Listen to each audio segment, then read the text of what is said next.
7 days until the holiday season, and I have a question for you. How did it go from yesterday? Remember, I'm literally here to help you have your holiday cake and eat it too. I'm spending the next 10 days, well now the next 7 days, but since the 3 days before, helping you come into a relationship where you can have your holiday cake and eat it too, where you literally can use this time of the year to really feel like you've got it. You know, you can really enjoy it and also wake up on New Year's Day feeling totally proud of yourself that you didn't blow it. Like, it's pretty powerful, the work that I'm doing here. So yesterday we talked about like a really powerful technique that everybody uses. Actually, every day we've talked about super powerful techniques, but my question is yesterday was, did you notice, were you able to only eat when you were hungry?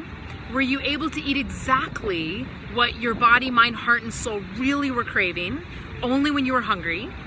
And were you able to stop when you were full? Big question, right? Because guess what ends up happening?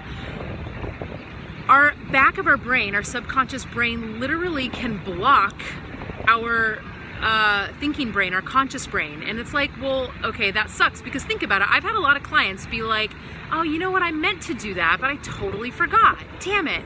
And we're talking like this is how you actually create better habits. And when we're talking about the holiday season, this is totally the time of the year when, you know, things are going to happen and you're going to end up at a holiday party and the next thing you know, you're completely numbed out. And that's because the back of your brain totally starts to block your rational mind, your thinking mind. So why would it do that? Well, let's talk a little bit about brain science. I know we talked about this a little bit in the previous videos. My brain's at today. Your prefrontal cortex, this is the part that you're thinking about. It's the part that goes, I'm gonna pay attention to only eat when I'm hungry and stop when I'm full. I'm gonna do that. That's your thinking rational mind, okay? Guess what? It's only responsible for 20% of your behavior. It's your back mind, your autonomic nervous system, that's actually responsible for the other 80% of your behavior, right?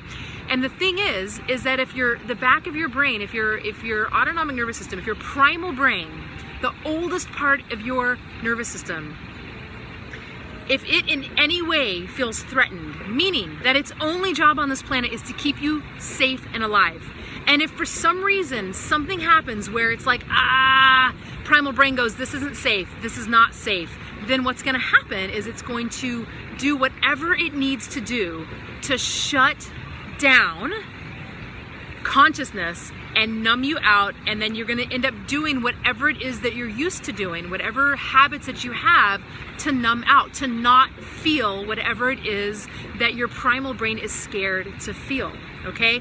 Here's the thing that I want to tell you about this, is that it's a safety mechanism. It's like, it's totally for your own good and for your own survival. Now, the problem with that is maybe you have goals that you're trying to reach. You have things you're trying to do in your body and in your life, right? And then you're like, screw that, damn it. I don't want that to happen. But what I promise you is if your nervous system, if the oldest part of your nervous system that's responsible for 80% of your behavior unconsciously, right? Or subconsciously, preconsciously, if it doesn't feel safe, it doesn't matter how much you want to make changes, right? I'm gonna change hands. Oh, much better.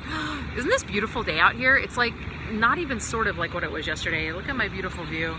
That's kind of not a great view. Where's that giant building? There's a giant building that's back there. Okay, I'm looking at the sunset though for the lighting, so I'll have to show you that at the end. All right, so what do you do about this? What do you do about this? Well, yesterday and the day before, remember, we were talking about your emotional brain, the middle part of your brain. We haven't talked about that. We talked about the top part, the back part. The middle part is your limbic system.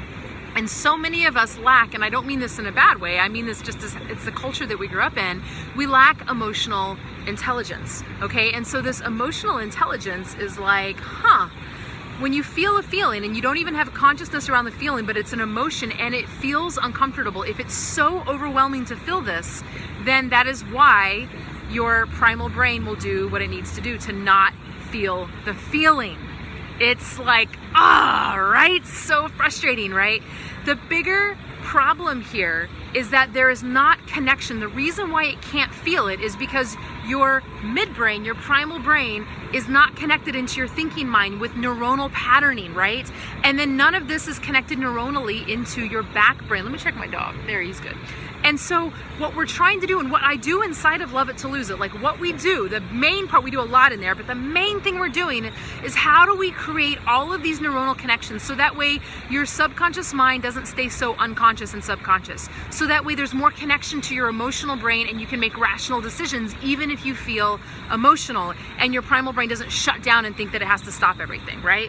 So it's pretty powerful, this work. Now, how do you do that? That should be the next question, right?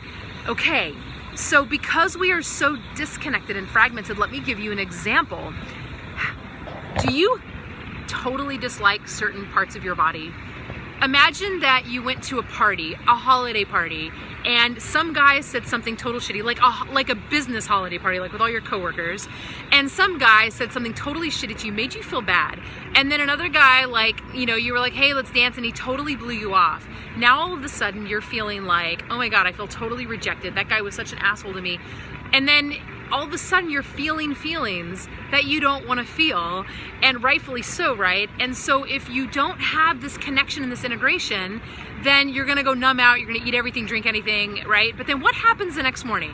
What happens the next morning when you're like, oh my God, I'm so hungover, I'm so pissed at myself, why did I do that? What did I say in front of these people?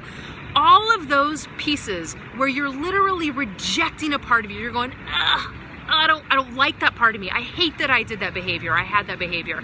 I hate this part of my body. Why does my stomach have to be so fat? What's up with the cellulite on my ass? Like all of these things, they are propagating the fragmentation in your mind. Okay, so what you resist persists. What you resist persists. So if you keep resisting things that are real, the behavior that you had at the party, the fact that your belly's a little bigger than you want, the fact that you have cellulite on your ass, like keep resisting it and tell me how that goes for you. Tell me how good that is for you, right? It's probably not that great, right? So, oh good, my dog's fine over there. Look, he's like, Mom, I don't want to be out here. Hey, Karuna. Look at that. He's like, let's go in, it's cold. Okay, so what we're trying to do is to create these patterns. So if what we resist persists, then what we accept heals.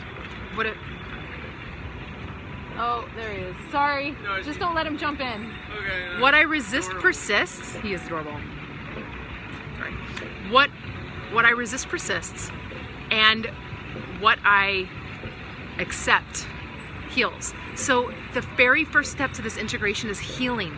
Healing what's going on inside. Healing by just accepting it. Accepting is the first thing. Now here's the cool thing. If what I resist persists, and what I accept heals, guess what? What I love transforms.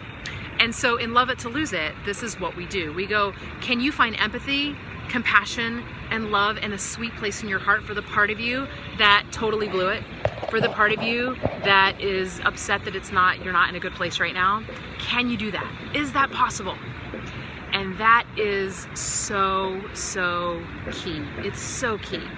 And it's the very first step in creating this neuronal patterning, okay? And so, because you are gonna have moments, it's the holiday season, this is like the most crazy time of the year where, I mean, shit goes down and we eat things we don't wanna eat, we overdo it, we numb out and things of that sort. I'm gonna teach you how not to do that more often so that way you literally can wake up on New Year's Day feeling totally great. But when it happens, how do you use this to create more neuronal patterning? It's so powerful. Just remember that the reason your primal brain does this is because at some point in your past, it did not feel safe enough and it used whatever mechanism it could in order to create safety. And that is a creation of fragmentation, of disconnection. And that's why we numb out. We numb out to not feel, okay? And it was a safety mechanism. So can't you feel like some compassion for that and some love for that? Now, we can totally change it. We can totally rewrite that story. I know how, and I'm here to help you rewrite that story. So yeah, thank you guys. Mwah. Thank you for coming, and I'm excited for tomorrow, because tomorrow we're gonna get into the actual blockers, the stories and the actual things that happened to you in your past that created these blocks. I'm gonna show you how you can start to eradicate them, so that way you don't overwhelm the back part of your brain, and you literally can come into a space of, I can manage this. I'm safe enough. I don't have to go numb out. I don't have to lose my shit. I can do this, and you can keep it consciously, and you can create that patterning. Mwah. Till tomorrow.